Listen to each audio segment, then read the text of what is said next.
And we're on. Hello and welcome to the Dead Air Dudes. I'm Izzy. I'm Raka. And today we're going to give you the first in our series, the 5-minute movie review.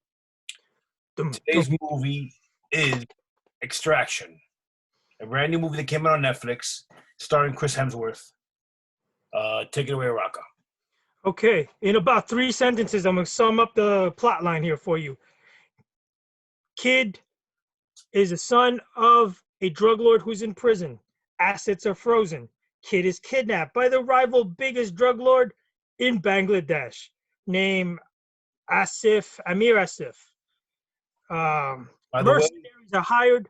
Sorry to cut you off, Raka. Real quick, spoilers.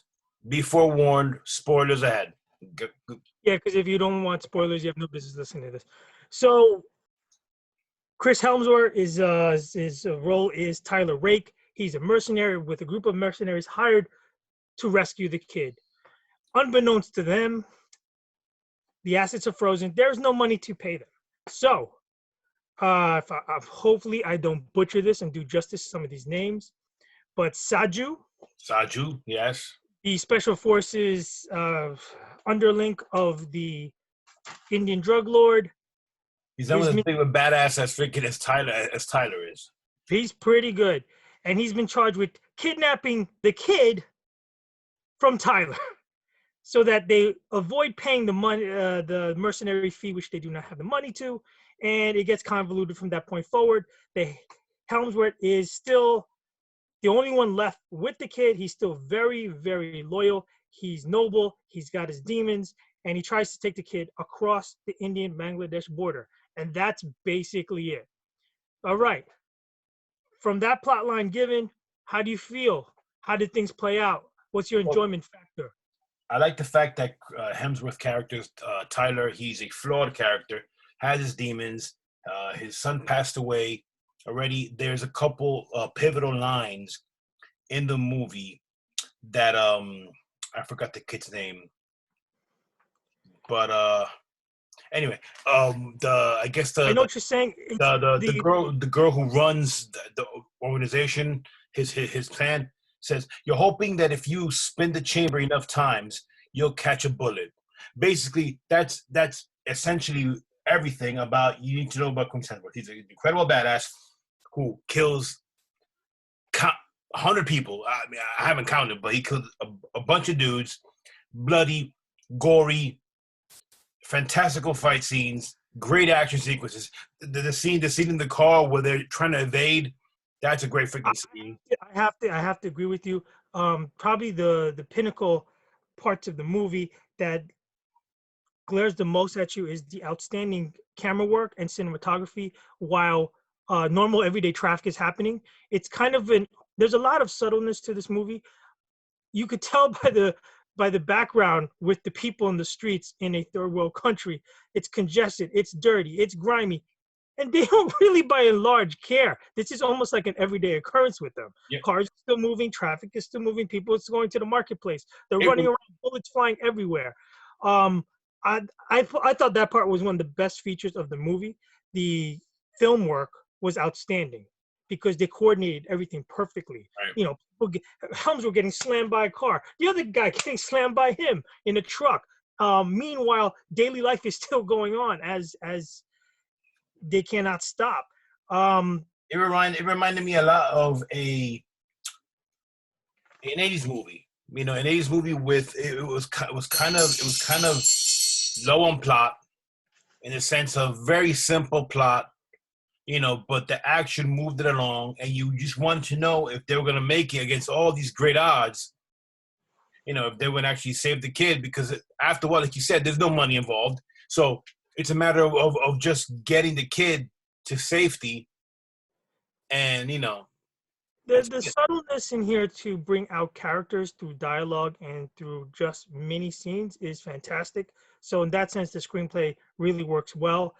For example, in the beginning, you see the badass Amir Asif, and you wonder how much of a badass. He throws kids off the roof, and he's probably going to go one by one till he figures out who stole his money. Right. Until, you know, some kid has the bright idea to step in and say, "Oh, the kid you just threw off, he had the money. He's the one who ratted you out." That was quick thinking his part. But you see the ruthlessness of this guy. So they lay the good. It's a good permanence in your head already with these little subtleties as to describe the characters. That is another good feature of this movie. Um, Things I did not like, unfortunately, I think there's lacking in depth in a lot of characters, which they could have furthered a little bit more. I I think understand Bob I Ross think is that was action purposely done movie. that way. I think that I mean, it's an action movie and it moves along well. Um, you see every character was flawed. Even Saju at the beginning, you think, oh, he's some douche. Then you see he's only doing it for his kid. He didn't want because his boss threatened to kill his kid. yeah. So he's doing all this thing. So he really cares It's a about the ruthless kid, and world. yet It's a ruthless world, and you see the greatest lines are delivered by the child when he says, "It's not in drowning." Let me get this right. In drowning, it's not the water that kills you; it's you're enveloped by the running river or the way of the water. So actually that's he says you drown not by falling in the river, but by staying submerged in it. Now so that leads basically directly into the ending, which right. what happens? He's in the pool. He gets out of the pool. It's months later, and then there's a figure, looks like a white male, standing up there, or some other male standing right there. So I mean, it's twofold. It's basically everybody and their demons, and it's reality of how you do drown. Again, I think it is very cleverly written, extremely well choreographed and shot. The acting was the acting, I you have know. to disagree with you. I don't think it was very cleverly written. I think I think it was utterly predictable. I think that the beats were good, but it was predictable. You knew what was coming. You knew that Seju was doing what he did. You knew that freaking that Hopper from Stranger Things was gonna flip on him. You knew all. I mean, and if you didn't, then you're an idiot. Yeah, that's all I'm gonna say. Did you like the delivery? You know. Yeah, I mean, it's like I knew it was coming, yet it was in this great hyperkinetic package, which worked, and that's why I enjoyed the movie. Now, Okay. So it's enjoyable. That's it. Now, in closing, our rating. Go ahead. Boom. Tell everybody our rating. I would with butter popcorn, stale popcorn, and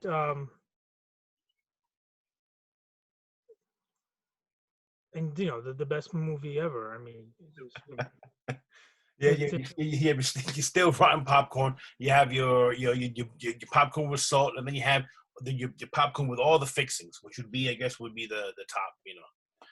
yes, exactly what I said. As if we could not make it any more complicated. But for me, it's a salt popcorn somewhere in the middle. I enjoyed many parts of the movie, but a lot of parts were predictable and tired, and we've seen them before. But all in all, it was enjoyable. I'll watch it again, and I got nothing to do, drunk, Commando whatever. Rambo, I could tell you the ending of Commando Rambo, from the credits in the beginning, the And you roles. actually enjoyed it, right?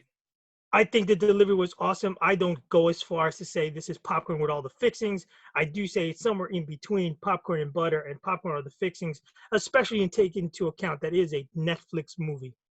Netflix has raised the bar in the types of programming they have funded and put out there. They get better and better all the time. I have to give them credit Well, for that. I think this movie was purposely put on Netflix as a production, a high production movie. I think the budget was at $90 million, if I'm not mistaken.